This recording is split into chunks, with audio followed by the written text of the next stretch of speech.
about to bring his ass to this ring. Give me a hell yeah. Oh, what? Why the heck not? Why the heck not? Let's make it on down to that ring there, Mr. Chip. Oh my gosh. Oh no, you know, I blew it. Let me back up and we'll do that all over again. Hi, this is WB Ward. And I'm Chip Douglas. There we go, and you're tuned into another episode of SCI Wrestling. Usually I just let you introduce yourself. I appreciate it. And I toot my own horn. But do you really have a horn to toot? Well, that and no, but I have enough wine I can toot something. You know what? Yeah. I come to this episode very excited. Yes. Because this is the first time in a long time that I drank in a Wrestlemania.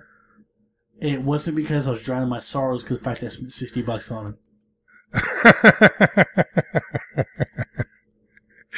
Yeah, the WWE Network does tend to take the edge off of that, doesn't That's it? true. That's true. and we have the wine. and we have all these poor schmucks who could only get it through pay-per-view on cable. Oh, poor people. $50 to $65, depending on who your cable provider is. And we do it all for the low monthly price of $9.99. Yeah, okay. Yeah, we should get a commission off that. We should. I don't know. WrestleMania overall, excited, disappointed, or meh? My opinion? Yeah. One of the best WrestleManias I've seen in a long time. Really? Yep. Well, you're a lot more generous than I was. Really? Believe it or not, I thought they blew it by where they performed. They should never play in an outdoor arena on the West Coast and then started off so early. They sacrificed a lot of their special effects because a lot of their lighting, all of their lighting effects were completely washed out by the sunlight. It was started too early in the day. Because of where they were, right. Being on the West Coast, you lost all the effect of any pyro that they did have, of what little they had. And it really kind of underscored for me how much they do rely on this stuff that they can do very effectively indoors when they have complete control over all of the elements. In fact, I tweeted about that. Did you? During WrestleMania, Undertaker's entrance. In fact, why do you do Undertaker's entrance during the daytime? Tell you what, let's talk about that here in a minute. Right now, let's go ahead and take care of this little bit of business. What is this? I don't know. Let's look around. 10, 9, 8, 7, 6, 5, 4, 3, 2, 1. Yes. 0. Oh. What time is it, kids? Oh! There we go. Another Michael Jackson rolling onward and upward, and it's more party time than Rose himself. Rose. Who am I thinking? I'm Rose? Yeah, that's who I was thinking of, yes. More party time.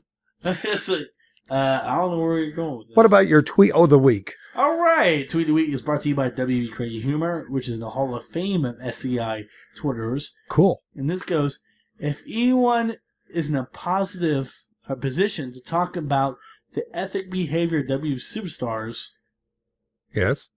it's Seth Rollins. What? The ethical behavior of superstars is Seth Rollins? Right. I don't get it. Oh. I do not get that. Why? What is ethical about that? Expect he won the title. All right. Oh, is that a lame one? Well, Did yeah. I pick a bad tweet? Yeah, well, that's just my humble opinion. I'm sure there are probably one or two people out of the 30 million who will agree with you. Anyway, we were discussing about the loss of impact on the overall performance just because of the time of the day that they performed, and you mentioned about a tweet that you put. Right. It was very odd because I think it was all the way up to the main event that it was daylight. Mm-hmm. I think the whole match ended with the sun going down. So you get the final moment with daylight or nighttime, but seeing Undertaker coming out during the daytime, It was very bizarre. It was very odd. And, earlier in the evening, I noticed during one of the pan shots of the cameras that went across the stage, I saw those circular cutouts, and I thought, oh, they're going to be rising somebody through the stage. And I thought it was going to be Taker. Of course, as it turned out, it was all part of Triple H's rather cool entrance based on Terminator. The Terminator? Yeah. That was pretty cool. Which reminds me, I'll bet you Arnold Schwarzenegger is the first person who paid to be inducted into the Hall of Fame. Why do you think that? Because I think it's more than just a coincidence that they were also pumping Schwarzenegger's new movie. I think he actually paid for that. I think money changed hands. Because really, why else would he be in there? Seriously. At least Bob Barker put on a hell of a show when he was Drew Carey's in the Hall of Fame before Arnold Schwarzenegger. But why? I don't know why. I don't work for WWE. I have no idea Drew why. Carey's cool. I don't want to take anything away from him, but no, all he does is Price is Right. That's all he does. You and I deserve to be in the WWE Hall of Fame more than Drew Carey. Agreed. But anyway, no, I think Schwarzenegger was bought and paid for. All right. So, we're going rabbit trail. We need to talk about WrestleMania. Okay, you want to hit our predictions first? Let's do it. Okay, before I tally who got the most correct, I want to point out that on Facebook yesterday, before WrestleMania, and that can be proven if you look on the Facebook feed for SCI Wrestling, because it is time-stamped. Okay. I did have a last-minute prediction. My question to you is, can I give myself an extra point for having that come true? Which it did come true. And I won't say what it is just now. No. No? Because I already know what it is. Oh, you just blew the wind out of my sails. Well, in that case, you beat me on the predictions. There we go. By 1 point. 4-3. It would have been tied if you would have allowed the extra point from my last minute prediction. Was yours Seth Rollins? No. Oh. No, my last minute prediction was, and let me read it to you. Verbatim? Verbatim. I've got it written down here. Here we go. My last minute prediction reads, and I quote, Lana seems to be back in Rusev's corner, but I think she will interfere tonight, but she will cause John Cena to win. And that is exactly what happened. You and I both predicted Cena would win, so we kind of zeroed each other out. Right. But I added that little extra tidbit. Why not? The second that I saw that she was going to be back in the corner, because up until yesterday she wasn't. That's bullcrap. The second I saw that, I would point because you pick it exactly. I predicted not only who would win, but even how they would win. Oh, that's got to be worth something. No point. That's got to be worth something. No point. Jeez. No point. Okay, you're only saying that because you usually don't come out ahead on these predictions. Okay. All right, let's get to it, man. I'm excited. Let's do it. Okay. I loved the build-up with John Cena and Rusev, and even more so, I loved Rusev's entry into the ring. That was great. Him on top of the tank. The M160 tank. I'm a little bit disappointed in the fact that he wasn't on Raw. That was a little bit disappointing. Yeah, it was. I think, John Cena winning is what he should have done, especially with the U.S. title. And at Monday Night Raw, he carried over Dean Ambrose, which was a great match. But Rusev off the card, that kind of, how much fire does it take away from him? I don't think it will if they do one thing. If they carry a storyline with him trying to get back into Russia's good graces, while at the same time Lana doing anything she can to swoo him to get back in his good graces with her. And make that an ongoing backstage thing. All right. I think that could really hold some interest. So there is a potential storyline coming out of that, because you and I were kind of concerned about that. If Rusev lost, what were they going to do with him? And that at least opens the door for that to happen. Right. Okay, other things that we predicted. Here's another one that we both won, and that was the prediction on the Fatal 4-Way Tag Team. Both you and I picked Tyson and Cesaro to win. And by golly, they did. I was really happy with that. We only have a 30-minute show, so yes, I'm happy with it too. You had a big, long dissertation over that? Yeah. Okay, well, here's one that's your favorite. AJ Lee and Paige versus the Bella Twins. You know what? Let me talk about this one. Okay, you should, because you got this one right. I got this one right. One of the best Diva matches I've ever seen in my life. It was. It was very well performed. They did a very good job. All the smack I talk about the Bellas, they showed up. Mm-hmm. They showed up and they performed. This whole Divas movement, I don't want to say I'm on board with it, but man, that WrestleMania performance really showed me what they can do. Well, I didn't realize Paige was so tall. For the first time, I really got to see her stand along with the other three divas in the ring. I don't even climb up her. I did not realize how tall she was. But every one of them. I mean, AJ, when she hugged AJ, I thought AJ was going to motorboat her. I wish she would.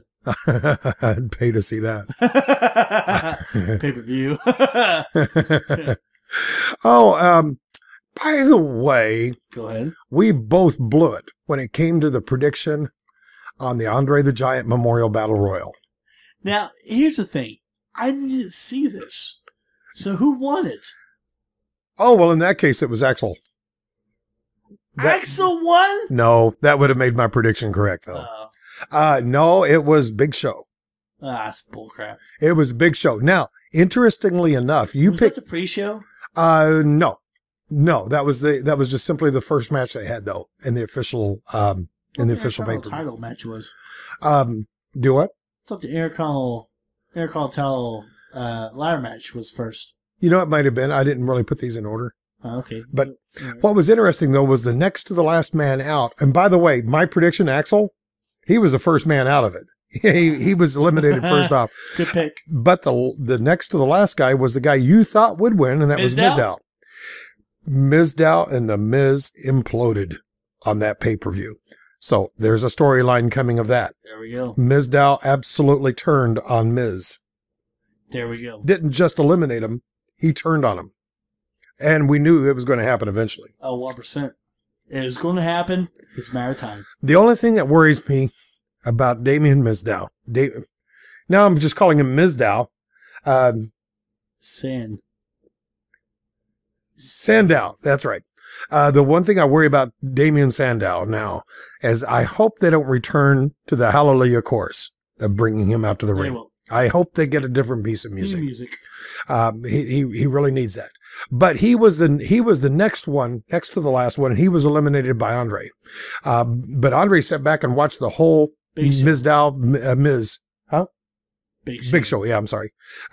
Big Show sat back and just watched the whole Mizdow implosion occur and let it happen. And yeah, and Miz played that really well, by the way. Okay, the Intercontinental Championship ladder match with Daniel Bryan versus Stardust versus Dolph Ziggler versus Luke Harper versus Dean Ambrose versus R-Truth and defending champion Bad News Barrett. Now this kicked off WrestleMania. Okay. I know. I think you are right. Because after national anthem, this was it. America the Beautiful. Was it? Yeah. All right. I didn't listen to it. That was my uncle's song. I put it on pause. Hey.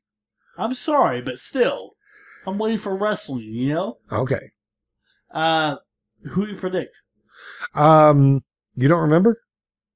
I predict Dan Bryan. Yeah, well, I predicted Barrett. Oh, okay. And you got it. Yeah, I was right. Daniel Bryan did win. Actually, a very disappointing match, though.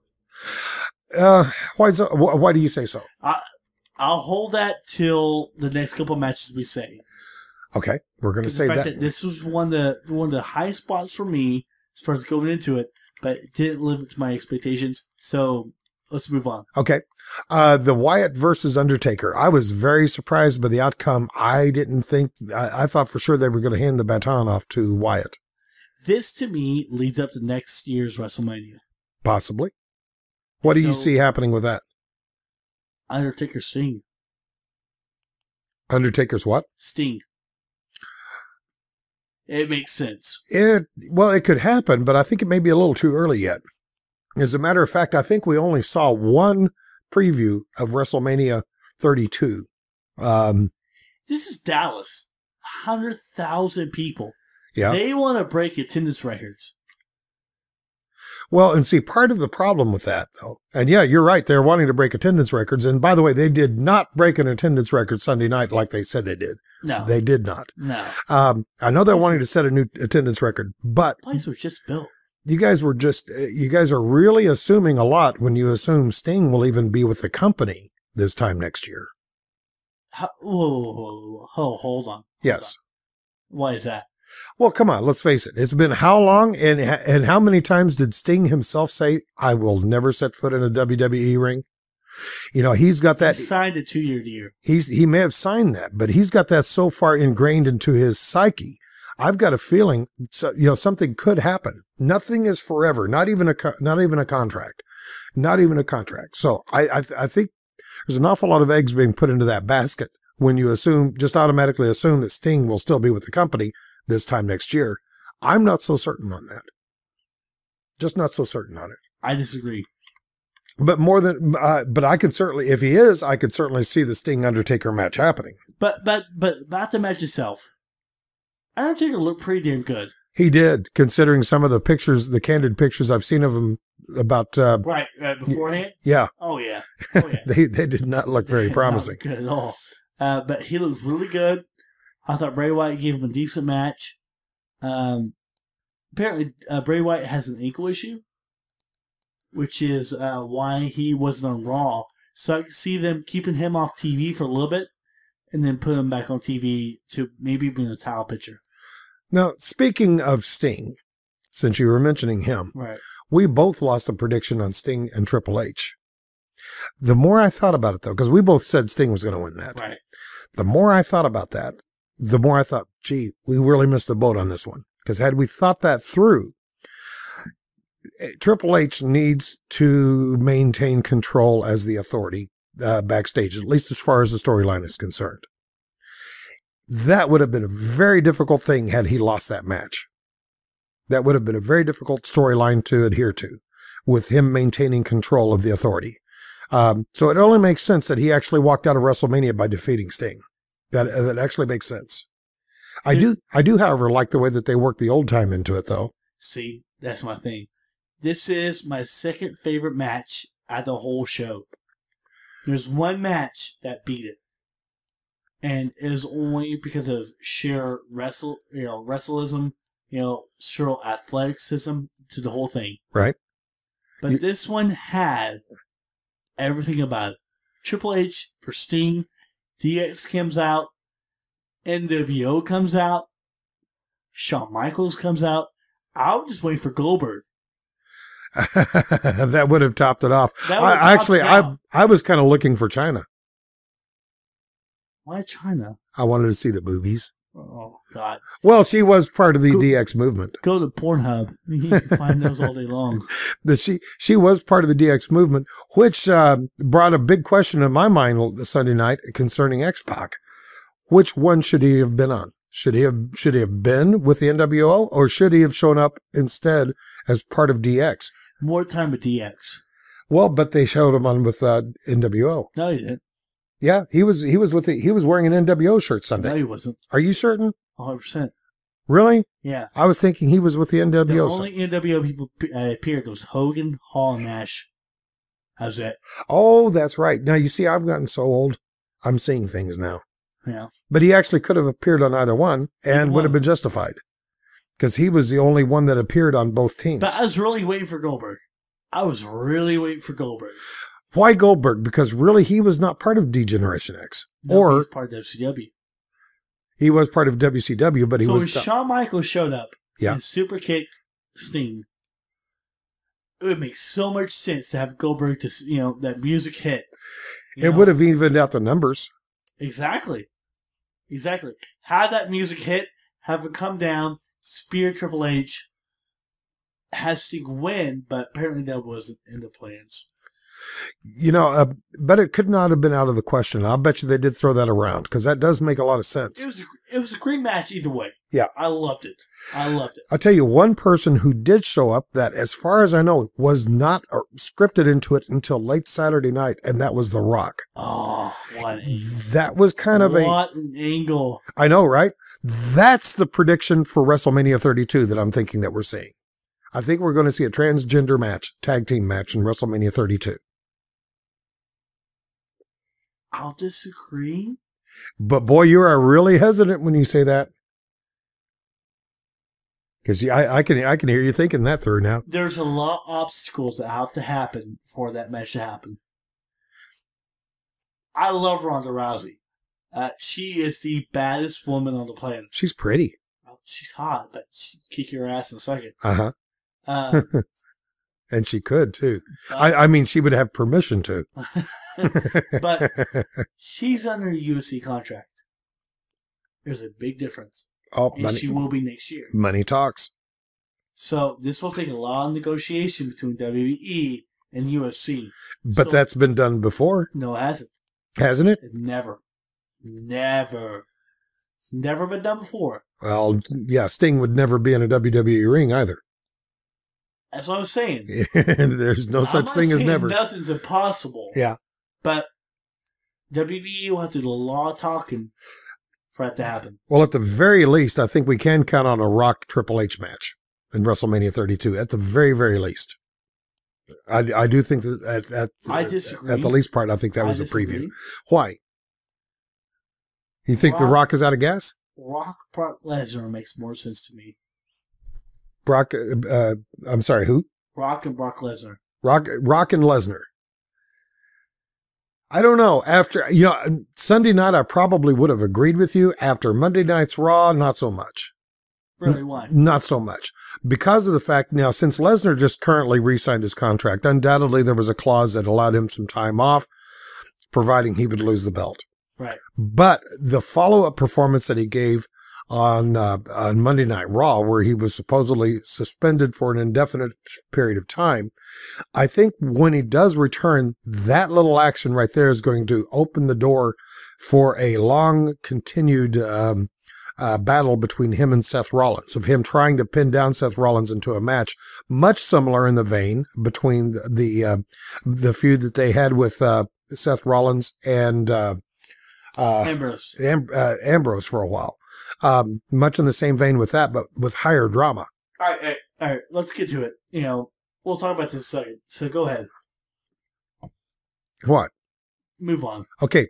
Lesnar versus Roman Reigns. We both lost that one too, thinking that Roman was going to win. But then again, in all fairness to both of us, neither one of us counted on the possibility of Seth Rollins cashing in Money in the Bank. And you want to clarify the fact that Brock Lesnar signed. Because when we did this show, yes, Lesnar didn't sign. Yes, that's true, because he did not sign until about 2 days after we did the last show. Because when I said if Lesnar signs, everything will change. Well, yeah, but you can't count that as a correct prediction, though. How not? Well, if you count that as a correct prediction, then I want my last minute prediction to count, because at least my last minute prediction was correct. You can look at online forums all the time. Mm-hmm. And come up with some kind of prediction. I came with this on the spot. So, I'm sorry, but no. Well, you lost it. And besides, that wouldn't change the score anyway, because we both predicted the same person. Yeah, but it doesn't matter, really. I mean, the Rollins switch was amazing. I'll tell you one thing I did learn. Now, this I did not know, that if a wrestler cashed in a Money in the Bank briefcase during a match, I was not aware that match immediately turned into a fatal three-way. It can be whatever you want. I was just not aware of that. So I was kind of, when I saw that happen, I was watching the screen thinking, what the hell are they doing? But I guess they can make it up as they go along, because what the hell, that's what they do anyway. It's creative. No, I thought that was an interesting turn, and that made perfect sense, because to see Rollins, pinning Lesnar is just totally unbelievable. But to see him pinning a Roman Reigns who's already been beat down to within an inch of his life, that is a very believable move. Absolutely. So that actually, I have to count that up as a stroke of genius. So that's what led up to Monday Night Raw with Let Me suspended. So Let Me suspended. Rollins has maybe 2-3 months as champion. Defending against Roman Reigns, against Randy Orton, which I will actually say, if we even touch it, the match of the night. He can do that match. I mean, he can very me do. It's interesting that you should pick that up because of all the matches. I won the prediction on that one. Well, you won the prediction, but yes. All right, here's the thing. Okay. There was one match or two matches that did not live up to my expectations. Beforehand, there was two matches that could not live up to my expectations. Okay. Seth Rollins, Randy Orton, Sting, Triple H. Well, now I can understand Sting versus Triple H not living up to your expectations. Right. But I'm very surprised to hear that about Orton versus Rollins. I really thought the IC title ladder match would steal the show. I really did. But it was funny how they put Rollins and Orton after that. Right after that match. To me, they stole the show. They stole it, man. Okay. But I'm still trying to grasp onto how Orton v. Rollins didn't live up to your expectations. I'm not following you. No, I'm saying they blew my expectations. Oh, they went beyond. They went beyond what you were expecting, right. In other words. Oh, okay. Now that I can see. That I can see because it was a good match. The IC title matches was it. That was it. That was the main point. That was the match to make everything work. But then right after that was Rollins and Orton. I was expecting anything from it. In fact, I wasn't willing to watch it. But I watched it and stole the show. Stole the show. I think so. It was so incredible. The best RKO I've ever seen in my life appeared in that match. Now, what possible new storylines do you see coming from WrestleMania? I mentioned a few of them as we went through, but did you see anything else popping out as a possible storyline that we'll be able to see? I mean, besides Lesnar taking time off. Right. Not really. I'm wondering what Roman Reigns is going to be up to, how they're going to be pushing him now, because they don't have much to push him for at this point.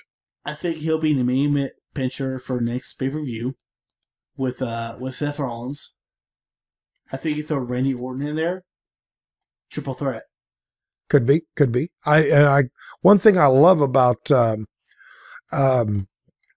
Daniel Bryan winning the Intercontinental belt is that brings back a little bit of, shall I say, prestige to the Intercontinental title. Right. Because there for an awful long time, the Intercontinental title was almost like an afterthought. Right. And it certainly didn't live up to the legendary performances that the Intercontinental title is known to have. So now with Daniel Bryan holding that title, hopefully they'll be able to do something more than just a ladder match, that it's come one, come all, and it turns out to be a banquet rather than a main event. Well, we had Sheamus return on Monday night. How do you like his hair? Oh. Did you hear what the crowd was saying? What? You look stupid. I didn't hear that. Yeah, I had to stop and really listen to it, but that's what they were chanting. You look stupid. Gosh. And if you go back and watch that, listen for that, you'll be able to hear that just as clear as a bell. But I thought his turn to a heel was a massive welcome surprise. Surprise, but need to be done. I think it needed to be done. And what comes of that is a very unlikely pairing between him and Barrett, because you know how bad the blood is between Scotland and England. Ooh. Oh my God, it's a riot whenever they have a soccer game. I started to say hockey, but maybe a new fraction. A new fraction. Yeah. A fraction. You got me saying it. Faction. It very well could be, but it'll be interesting to see how the kilt and the proper Englishman get along. Could Roddy Piper be their mascot? He'd be definitely showing some favoritism over towards the Blarney Stone. Yeah, makes sense. I passed a Blarney Stone once. It's no fun. Anyway. That's an old Irish joke. When you get up to be my age, and you talk about passing stones, you'll know what I mean. Well, the next pay-per-view coming up is going to be Extreme Rules here on SCI.